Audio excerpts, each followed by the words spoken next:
ఇప్పుడు జరిగినటువంటి ఇన్సిడెంట్ ఏదైతే ఉందో ఈ ఇన్సిడెంట్ ద్వారా ప్రస్తుత సమాజంలో ఏం జరుగుతుందనేది ప్రభుత్వాల దృష్టికి బలంగా తీసుకెళ్ళాలి, పోలీసుల దృష్టికి బలంగా తీసుకెళ్ళాలి. ఇది మన క్రైస్తవులందరి కర్తవ్యం.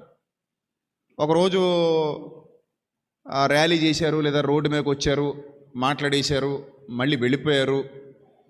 ఏదోటి చేసేద్దాం అని ఆవేశంలో కొంతమంది మాట్లాడుతున్నారు. ఏమీ చేయలేరు. మీరు రోడ్ల మీద కూర్చుంటే ఎండాకాలం గంట కూర్చుంటారు, 2 గంటలు కూర్చుంటారు, 3 గంటలు కూర్చుంటారు. ఆ తర్వాత అయినా లేపేస్తారు.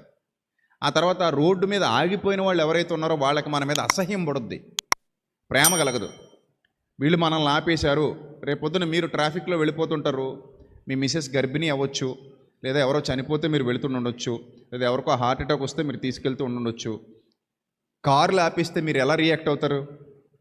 అవతల వ్యక్తి మీద ప్రేమ ఉంటుందా, తిట్టుకుంటారు. కాబట్టి రాస్తా రోకోలు, ధర్నాలు చేయటం వల్ల కలిగే ప్రయోజనాలు ఏమి ఉండవు. కానీ పాముల వలె వివేకులు, పావురముల వలె నిష్కపటులుగా రాబోయే ప్రమాదాలని అరికట్టడానికి, జరగబోయే ప్రమాదాలను అరికట్టడానికి ప్రభుత్వాల దృష్టికి తీసుకెళ్ళాలి. ఇప్పుడు ర్యాలీ అంటారా, తప్పులేదు, శాంతి ర్యాలీ.